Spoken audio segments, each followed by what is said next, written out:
Hi there, it's Troy coming at you with another video from Trafalgar Square. I'm just outside St Martin's in the Field, which you can see behind me there, very beautiful building. Okay, so on the series of videos about confidence, and this is the last video in that series, although probably not the last time we will be touching on confidence on this channel. But today I want to talk to you about ways in which I maintain my confidence and ways in which you can maintain your confidence too. So there are 5 bullet points here, so I'm going to run through them with you now. So the first one is constant socializing. Okay, now look, I mean, I'm an introvert. I don't particularly always like going out, so I'm not saying you have to be at the party every night. What I am saying though is that when you leave the house, you need to ensure that you are talking to people. You need to ensure that you are initiating conversations with people, and with people that you don't know as well. It's not just having conversations with people that you're mates with, it's also having conversations with people who you actually don't know, you never met before. You know, just taking those social risks, just getting yourself into the vibe of being able to strike up friendships, strike up dialogues with people that you haven't met before. So that's the first one. Number 2 is going into high pressure social situations. So, I mean, in a sense, you could argue that this is a high pressure social situation in the sense that, you know, there are people around, there are people who are sort of looking a little bit sometimes when I'm talking, and so on and so forth. I mean, look, to be honest, I could have made it a lot harder on myself. I'm actually kind of away from people a little bit here, but you know what I mean. The point is that you have to be prepared to do things that are outside of your comfort zone. Now, years ago, there is no way that I would have stood in the middle of the street talking into a camera like this and not been fazed by it. These days, I can do it. I'm not saying I never feel any sense of, you know, social embarrassment or social restriction, because obviously I do, but it's much lessened. Why is that? Well, because I just do it a lot. You know, I put myself out there socially, and I put myself into high pressure social situations. So, you know, you don't have to film yourself in the street, but it could be like going to a party and committing to going up and talking to 10 people. It could be, I don't know, going to an event where you don't know anybody and making a commitment that you're going to go and speak to X number of people. Anything like that. Just put yourself into positions that are high pressure and force yourself to act and just see what happens, you know, because none of this stuff matters. Just see what happens. Treat it as an experiment. Okay.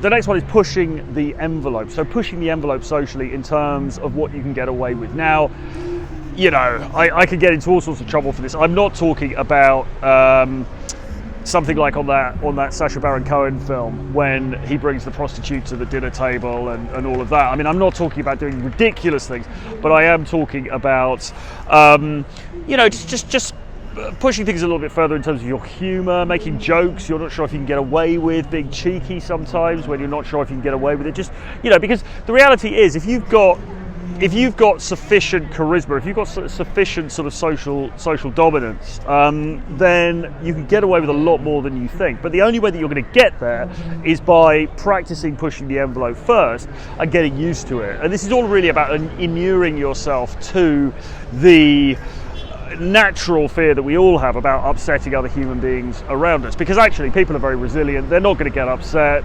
as easily as you think, and you know, you can have a damn good time and ensure that people around you have a damn good time as well by being fun, and you're fun by pushing the envelope. Okay.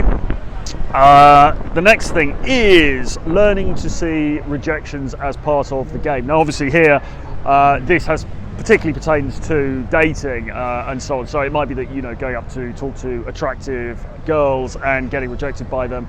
I mean, years and years ago, I would have found that eventuality absolutely harrowing. I would have thought it was the worst possible thing in the world. I would have, you know, the thought of a rejection would have had me scurrying for a darkened cave where I would have buried myself for years on end, you know, unable to deal with the torment and the horror of the fact that I've been rejected by somebody. These days, it doesn't matter a damn. And when I work with clients, I encourage them to actually actively go out and get rejected, because you know, unless you're getting rejected, and this doesn't just go for dating, by the way, this goes for business and creativity and all kinds of things. Unless you're getting rejected, you're just not pushing hard enough. So you want to be going out there and getting rejections and just accepting it as part of the game. And in a social context, that might mean going up to somebody, starting a conversation, and you know, they kind of don't find what you said funny, or they don't want to talk to you or whatever. it's not the end of the world. It really, really isn't, you know. So you've got to just get used to rejections and micro rejections as just being part of the game, and just something that you have to deal with.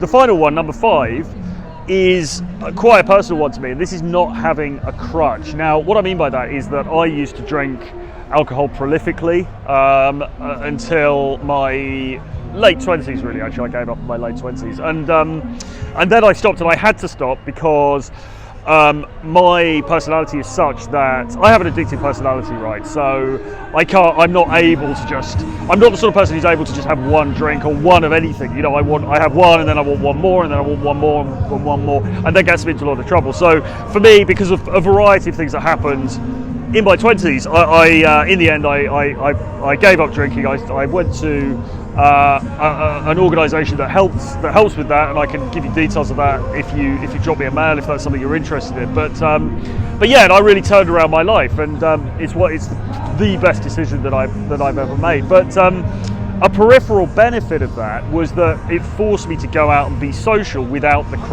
crutch of alcohol.